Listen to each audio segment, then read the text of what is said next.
This is the Final Word Cricket Podcast with Adam Collins, and with me for a chat today in the second half of the show, I've got Jamie Cox, who these days is the Assistant Secretary at the MCC on all things cricket and operations, a man who enjoyed a brilliant professional career with Tasmania and Somerset, 57 professional tons across a couple of decades. You've been a national selector, commentator, coach, worked in footy with St Kilda, kind of done it all, but yes, now in London with the MCC and very much at the forefront of the work of the World Cricket Committee. Jamie, thanks for joining us.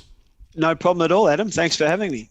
Now, I think it would be useful to begin just to provide some context on what the World Cricket Committee is. We get these statements a couple of times a year and press conferences and all the rest of it, but for those who are listening in and want to understand what the MCC do, again, by contrast to, I suppose, what the ICC do in this space, can you spell that out a bit?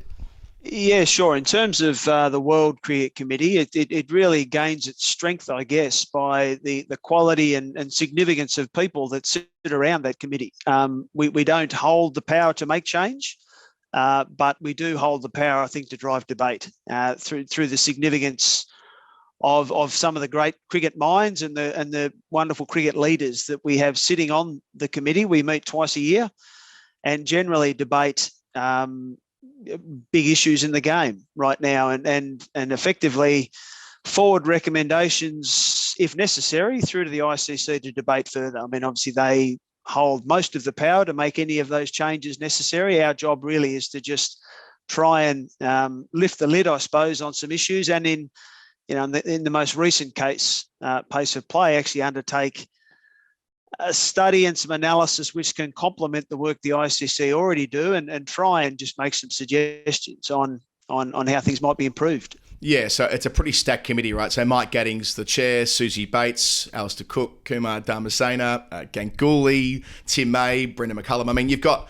around that table with you people who command attention and vastly sort of credible, experienced people that make this process a lot easier, I suppose. Yeah, look, it's a very diverse committee. It's got representation from right around the world, and so some really significant leaders. So you've mentioned most of them. Ramiz Raja sits on that as well, obviously, right. and Kumar Sangakkara as well as Kumar Dharmasena. So there's some very, very good minds and some people that have lived cricket at the very highest level across the world for most of their lives. So it is a really interesting debate when you see it across its diversity, across, obviously people in England and Australia can think a bit differently than people in India and Pakistan. So it really is quite an interesting debate when it gets underway.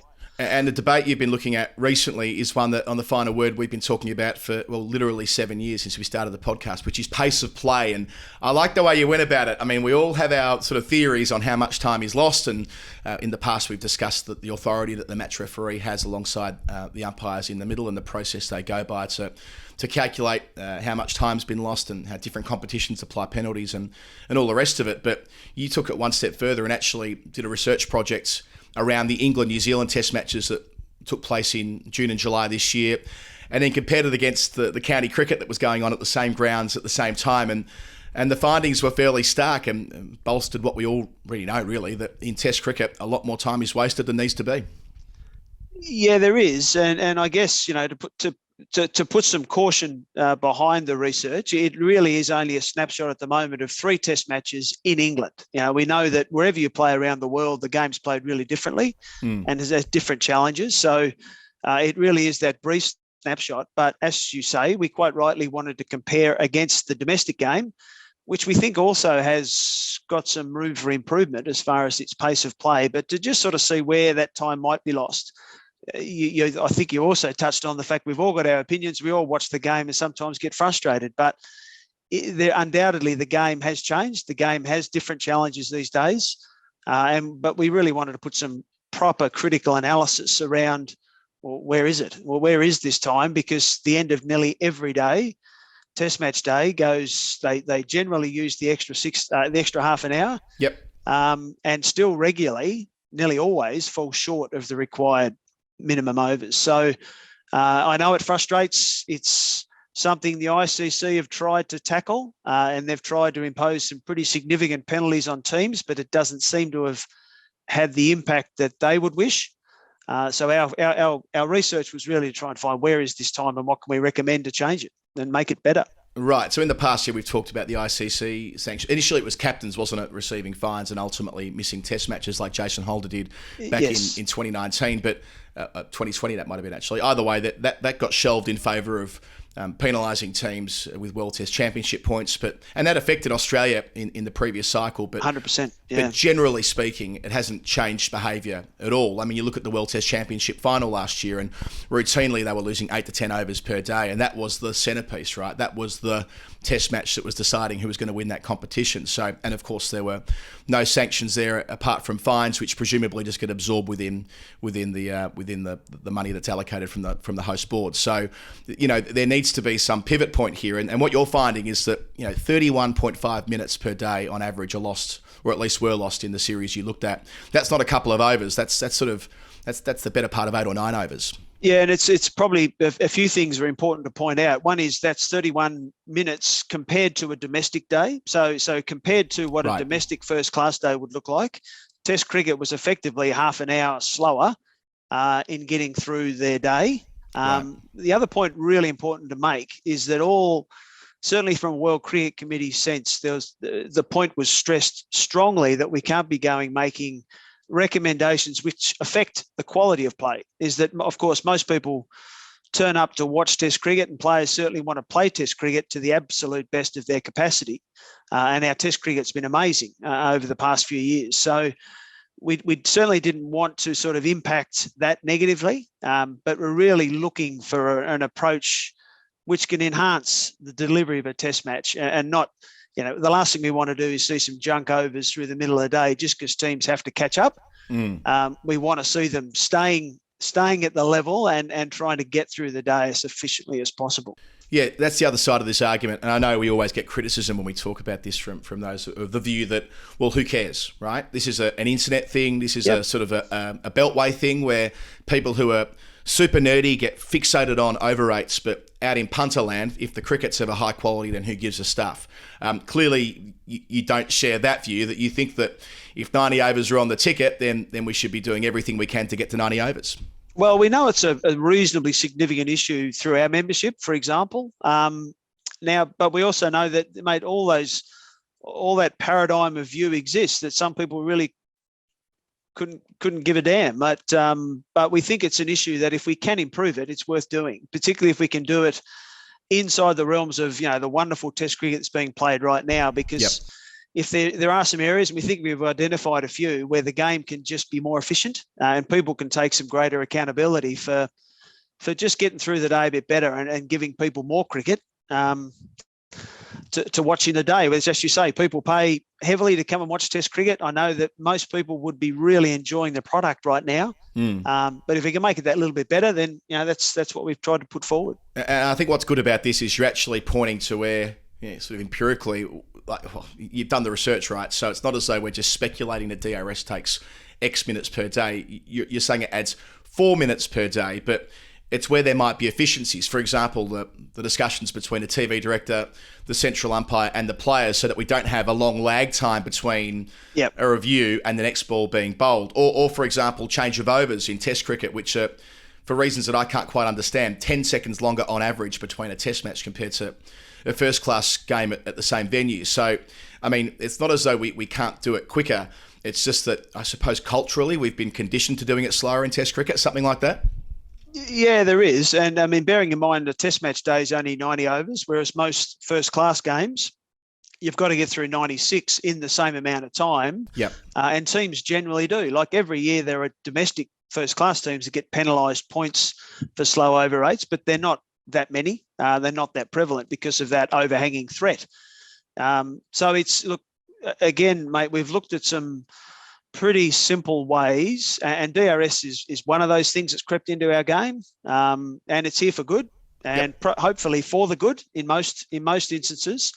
Concussion testing, there are certainly ways that the game has improved in many senses, but there are simple things like the amount of something that has crept into the game, the amount of substitutes that run on and off the ground with drinks, gloves, whatever, seems to be growing all the time. Now, people would say that doesn't matter because, if the batsman walks off to collect something, then they'll do it quickly. But what tends to happen, if a batsman does walk off to receive something, then the bowler's in no hurry to get back to the top of his mark and start the over either. So just these little things that just affect the day.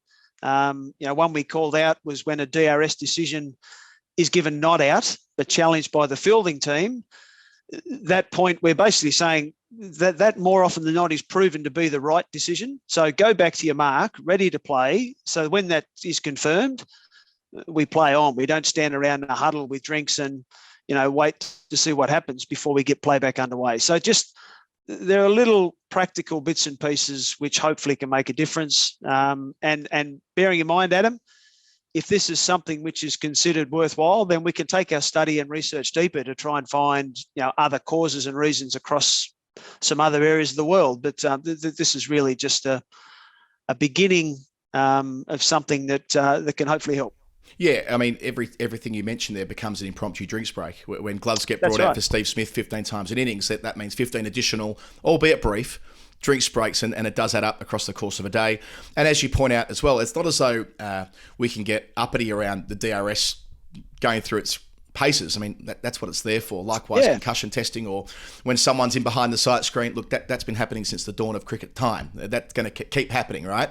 It's controlling, dare I say it, the controllables. So, how long it takes between overs to get back to your mark. What you an interesting one you cited in your report was I want to come back to the director talking to the umpire and thus talking to the fielding team when, for example, we know that like it's a bat pad decision or something like that. We know that there's been no inside edge, but yet they have to go through ball tracking. We all know as cricket people, there's no chance in the world it's going to be given leg before wicket, but the projection for ball tracking can take, 30, 60, 90 seconds to bring up. Yep. And therefore that time gets lost. It's right to go through the process, but at least there can be an efficiency with players going back to their marks where the director has told the umpire and the umpire has told the players, as grown-ups, this is an out, get ready to roll again. Yeah, there could be. When you watch DRS involved in short form competitions, it seems to roll through really quickly. We seem to accept an abbreviated version, I suppose, of it, and it's almost like DRS itself has become part of the theatre of the game. And if that is the case, and that's what cricket people want, then we just have to accept that. But our point was made. You just made it, which is.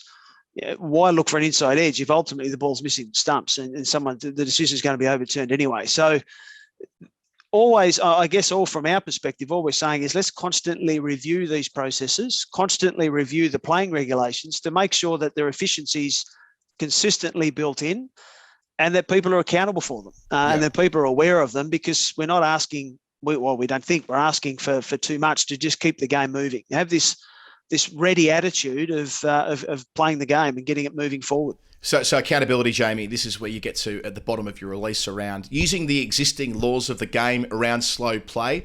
I don't think we've really talked about that before in our discussions, Jeff and I, about how the laws of the game do have flexibility to deal with this.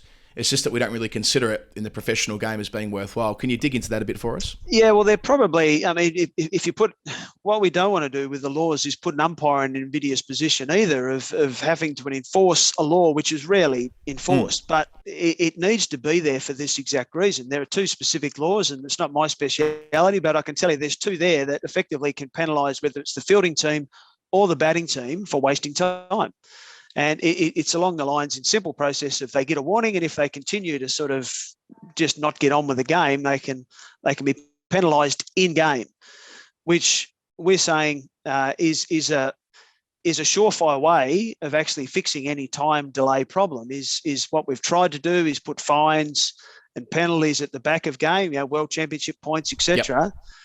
Yep. We're of the belief, the World Cricket Committee is of the belief, if these penalties are applied in game, it will fix it very quickly. And but it is an awkward position because you're going to have umpires that are managing this really proactively and talking to players the whole time about getting things moving, and therefore only applying those penalties if the players aren't listening is the simple way to probably practically play out those laws. Yeah, I think you're spot on about in-play and in-game penalties. And the fact that the match referee is in constant dialogue with the umpires. We spoke to a county match referee last year about this. I mean, it's not as though the number that ends up on the scoreboard about, plus or minus overs is it's not just simply a 4 minutes times overs equals number. They do apply these considerations the whole way through the day's play. So I wonder whether it might be that after all the considerations are allowed for, you'll often see a press release come out from the ICC saying that England are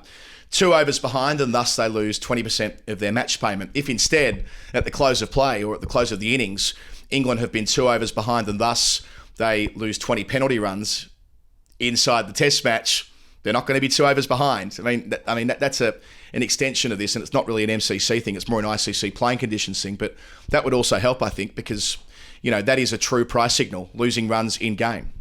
Yeah, totally. And it's a live number, as you just mentioned. It's live in all those contests. So players, and particularly captains and coaches and match officials, know that number as we progress. But they're just, I don't know, I guess the bit that I find somewhat ironic is that there's really only an urgency when they know that either an innings is coming to a close or that, that number might be about to become an applied penalty as opposed to just this live record of how things are going. So, I guess that's all we're ultimately saying is if this is an issue for the game, and we're only saying it's an issue because we hear it and we thought it was worth enough for us to explore a bit further. If the game thinks it's an issue, there are ways to deal with it, and that's ultimately the ICC's call as to how far-reaching that might go to try and address it. Well, I think it's important work. Thanks for undertaking it so far. Looking forward to seeing what you're able to do on this front in terms of the pressure you can apply to the ICC and beyond. Jamie Cox, thanks for coming on for a chat. Pleasure. Thanks, Adam.